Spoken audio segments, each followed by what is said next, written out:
নমস্কার, কেমন আছেন সবাই? আশা করি সবাই ভালো আছেন। সবাইকে জানাই মনিদিয়া ব্লগসের একটা নতুন পর্বে স্বাগত। তো দেখুন, সকাল নয় যদিও, এখন বাজে মোটা 10:30। তো এখন থেকেই আজকের শুরু করলাম। তো দেখুন, নিয়ে এসছে অনেকগুলো আম। তো আমগুলো আমি আগে এই যে পুড়ে নিচ্ছি, এই গ্যাসেই পুড়ছি, কারণ গ্যাসে না পুড়ে তো আমাদের উপায় নেই। তো ভালো করে এই আমগুলো একটু পুড়ে নিচ্ছি, পুড়ে রেখে দেবো। ঠান্ডা হলে চটকের থেকে এর যে ভেতরের মাংসটা আছে ওটা বের করে নেব, নিয়ে রেখে দেবো। যখন যখন যে শরবত খাবে, আম পোড়া শরবত, গরমে লু লাগে না, সবাই জানেন। তো এই জন্য পুড়ে নিচ্ছি। আর এই পাশটায় বসিয়েছি, এটা সবচেয়ে বড় বার্নার, তো ওর জন্য এখানে একদম দেখুন কমিয়ে কমিয়ে করছি। তো যাই হোক, এর রস গ্যাসের মধ্যে পড়ছে, পরে বার্নারটা পরিষ্কার করে নিতে হবে। আর এই যে দিয়ার প্রেশারটা একটু লো আছে, জানেন, শরীরটা ভালো নেই। তো ওর জন্য এই দেখুন কুলেখাড়া শাক ভালো করে ধুয়ে সেদ্ধ বসিয়েছি। এমনি কাঁচা রস করে দিলেও খাবে না, রান্না করলেও ভাতে খেতে চাইবে না, তাই ভাবলাম একটু নুন দিয়ে সেদ্ধ করে জলটা চটকে দিয়ে দেবো, তো ওই জলটাই খাবে। তো ওই জন্য কুলেখাড়া শাক সেদ্ধ বসিয়েছি। মানে সবার আগে এখন মেডিকেটেড জিনিসই শুরু করেছি। বাবান তো অফিসে চলে গেছে ভাত নিয়ে, তো ওকে করে দিচ্ছিলাম ডিমের ওয়াটার পোচ, দিয়ে দিচ্ছিলাম কালকের পটল পোস্ত ছিল সেটা।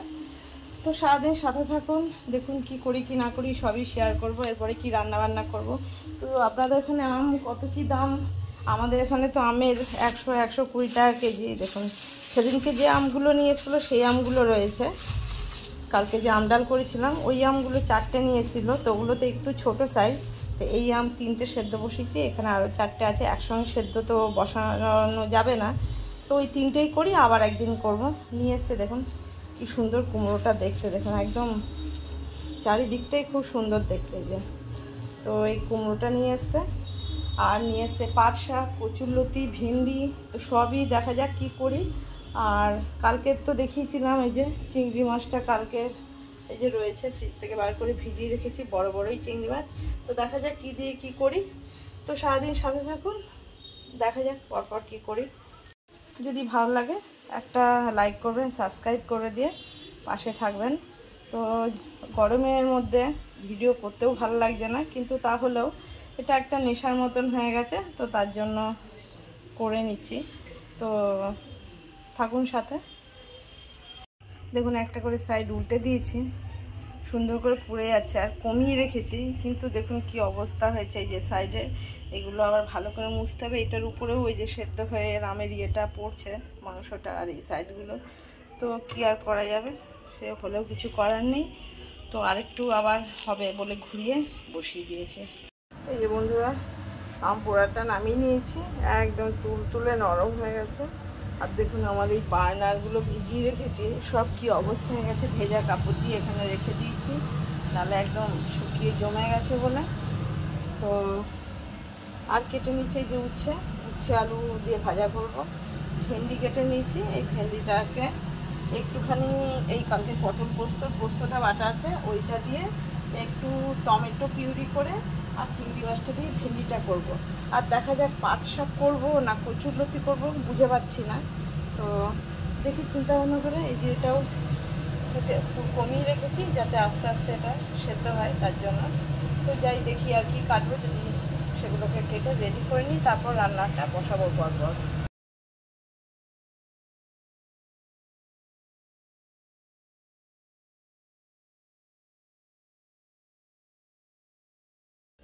বন্ধুরা, এই যে কি করব, ভেন্ডিও লোদ লোদ তাই, পাট শাকও লোদ লোদ তাই, কচুরলতিও তাই। তো ওই রকম খেতে তো ভালো লাগবে না, তাই এই যে দেখুন খোসা শুদ্ধ একদম কচি কুমড়ো কেটে নিচ্ছি, ওটাও এই চিংড়ি মাছটা দিয়ে করব। তো আগেই কুমড়োটা দিয়ে দিলাম, আগে একটু এটা সেদ্ধ হয়ে যাক। একটু হলুদ দিলাম, একটু সামান্য নুন,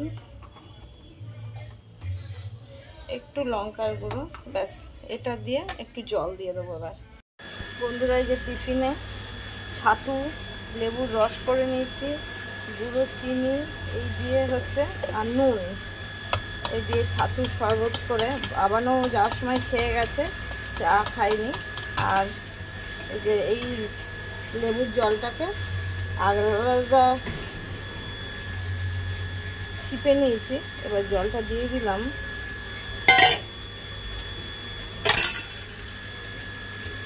তো এই ছাতুর শরবতটাই হচ্ছে টিফিন। আর একটু দেবো কিনা ভাবছি, লেবু দেখি লাগলে দেবো।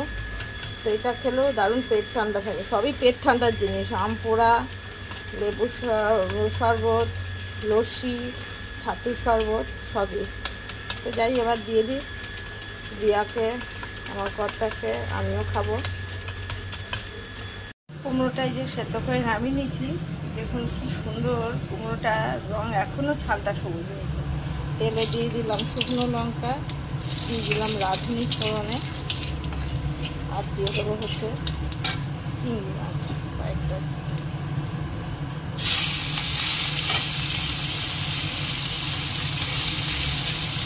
একটু গন্ধ দিয়েই হলে তরকারিটা ভালো হয় আসলে খেতে, এই জন্যেই। আর চিংড়ি মাছগুলো দেখুন বেশ ভালো বড় বড় সাইজের। একটু ভাজা হয়ে যায় চিংড়িটা, খুব বেশি ভাজার দরকার নেই। একটু চেপে চেপে দিই, তাহলে এর ভেতরে ভাজাও হবে, প্লাস ফ্লেভারটাও বেরোবে। চিংড়িটা ঢেলে দিলাম। এটা আর কিছু মশলা সেরকম দেওয়ার নেই, একটু চিনি দেবো আর ভাজা ধনে জিরের গুঁড়ো দেবো, তাহলেই হয়ে যাবে।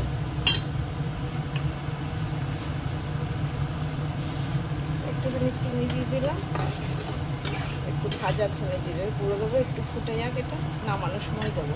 একটু ভাজা ধনে জিরের গুঁড়োটা দিয়ে দিলাম, এবার নামিয়ে দেবো। দেখুন কুমড়োর তরকারিটা হয়ে গেছে, দেখতে দেখুন খুব সুন্দর হয়েছে। এবার ভেন্ডিটা বসাবো, কড়াইতে তেল দিয়ে দিচ্ছি, ভেন্ডিটাকে একটু ভেজে নেব।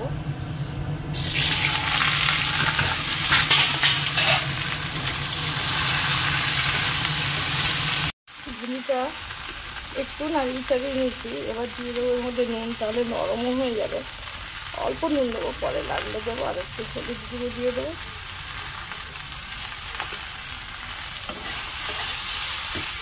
তাহলে এর কালারটাও ভালো হবে আর নুনটাও এর মধ্যে দিতে যাবে। তো এইভাবে একটুখানি লাল করে ভেজে নেব। এই যে ভেন্ডিটা অনেকটা কমেও গেছে, আর এই যে লাল লাল করে ভাজা হয়ে গেছে, এবার এটা তুলে নেব। ভেন্ডিটা নামিয়ে নিচ্ছি, এর মধ্যে একটুখানি এই যে রোস্ট করা পেঁয়াজ দিয়ে দিলাম।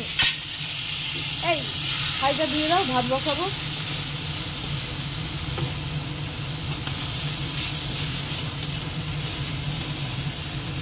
আর দিয়ে দেবো গ্রেট করা টমেটো একটুখানি। এটা একটু ভালো করে ভেজে নিয়ে আসবো, নাহলে কাঁচা গন্ধ থাকবে। টমেটো আর একটুখানি পেঁয়াজটা ভাজা হয়ে গেছে, এবার এর মধ্যে দিয়ে দেবো যে পোস্ত বাটাটা। এটাই ধীরে একটু জল দিয়ে দেবো, পরে এর মধ্যে দিয়ে দেবো হচ্ছে অল্প হলুদ, কারণ ওর মধ্যে দিয়েছিলাম। দিয়ে দেবো লঙ্কা দেবো, এটাই ধনে জিরে গুঁড়ো দেবো না, কারণ এর মধ্যে পোস্ত বাটা আছে, ওই জন্য ধনে জিরে গুঁড়োটা দেবো না।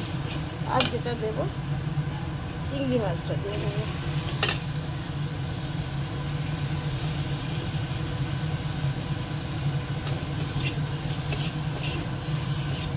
এবার চিংড়ি মাছটা একটু ঢাকা দিয়ে সঙ্গে আগে কষিয়ে নেব ভালো করে। এই যে চিংড়ি মাছটা খুব ভালো করে কষানো হয়ে গেছে, এবার এর মধ্যে ভেন্ডিটাও দিয়ে দিই।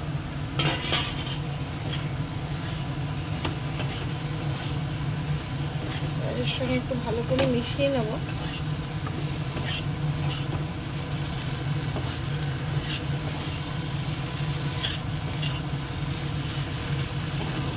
আর একটু এবার এর মধ্যে একটু কারিটা হবে, প্লাস একটু সেদ্ধও হতে হবে, একটু দিয়ে শুধু জলটা দিয়ে দিলাম, এবার ঢেকে দেবো। আর নামানোর সময় আর কিছু দেবো না, পোস্ত তো দেওয়াই হয়ে গেছে, ঢেকে দেবো। এই আমগুলোকে সব ছাড়িয়ে নিয়েছি, এবার এটা একটু মিক্সিতে, তাহলে ভালো একদম মানে একদম কি বলবো ফাইনালি ক্রিমের মতন হবে পেস্ট একদম। তো একটু মিক্সি বাটিতে ঘুরিয়ে একটা বাটি করে রেখে দেবো। এই যে ভেন্ডি মশলা, ভেন্ডিটা হয়ে গেল চিংড়ি মাছ দিয়ে। এবার তেল দিয়ে দিচ্ছি কড়াইটা দিয়ে, উচ্ছেটা ভাজা দিয়ে দেবো।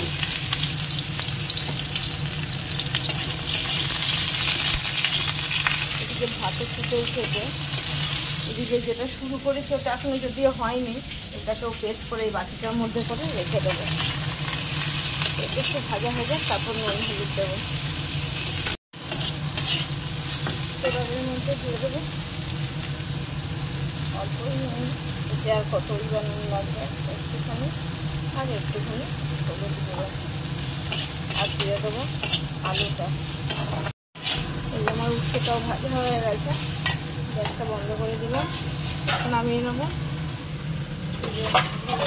কুমড়োর তরকারি কালকের এইটুকু টক ডাল ছিল, তো আজকে 3 জন ছেলে হয়ে যাবে। আর এই দেখুন আমটা একদম পুরো এই যে পেস্ট করে রেখে দিলাম, যখন যখন খাওয়া হবে 1-2 চামচ করে গ্লাসে দিয়ে একটু নুন চিনি দিয়ে ঠান্ডা জল দিয়ে ঘেটে খেলেই আর লু লাগবে না, পুরো একদম শরীর ঠান্ডা হয়ে যাবে।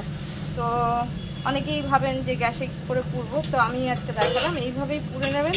ঠান্ডা হয়ে গেলে ছালটা ছুলে নেবেন, একটু মিক্সিতে পেস্ট নাও করতে পারেন, হাতে চটকে নিলেও হয়, বা ঝুড়িতে যেরকম আমসত্ত্ব করার সময় ঘষে নেয় ওরকম ঘষে নিলেও হয়। তো আমি একদম মিক্সিতে করে এই যে রেখে দিলাম। দেখুন এই যে আমপোড়া যে শরবতটা দিয়াকে আর আমার কর্তাকে বানিয়ে দিচ্ছি, খেয়েছে। এবার আমি আমারটা বানিয়ে নেবো, বাবানকে বানিয়ে দেবো। তো এই এটা 2 চামচ মতন নিলাম, নিয়ে নেবো এর মধ্যে থেকে এই এতটুকু বিট নুন দেবো, হচ্ছে এই 1 চামচ মতন চিনি। এবার এটাকে একটু ভালো করে মিশিয়ে নিলাম, নিয়ে আর একটু ঘাটিয়ে নেবো চিনিটা গলার জন্য, কারণ গুঁড়ো চিনিটা শেষ ওদের বানিয়ে দেওয়াতে। আর দিয়ে দিলাম এই যে ঠান্ডা জল, তো মিশিয়ে খেলে পেট একদম পুরো শরীর পেট পুরো ঠান্ডা হয়ে যাবে একদম। তো বন্ধুরা দেখিয়ে দিলাম আমপোড়া শরবতটা কীরকম করে করবেন যদি না জানেন। এটা আম সেদ্ধ করেও করা যায়, সেক্ষেত্রে ফ্লেভারটা থাকবে না শুধু, আর কিছুই নয়। আমপোড়া শরবত খেলে ফ্লেভারটাও ভালো হয়, প্লাস লু লাগে না গরম। তো যাই হোক, আজকের মতন ভিডিওটা এখানেই শেষ করব। সবাই সুস্থ থাকবেন, সাবধানে থাকবেন, ভালো থাকবেন। দেখা হবে আবার একটা নতুন পর্বে। সারাদিন সাথে থাকার জন্য সবাইকে অনেক অনেক ধন্যবাদ। সবাইকে আজকের মতন শুভ সন্ধ্যা, আর দেখা হবে আবার আগামীকাল। তো এখনকার মতন রাখছি। এই যে রেডি দেখুন হয়ে গেছে।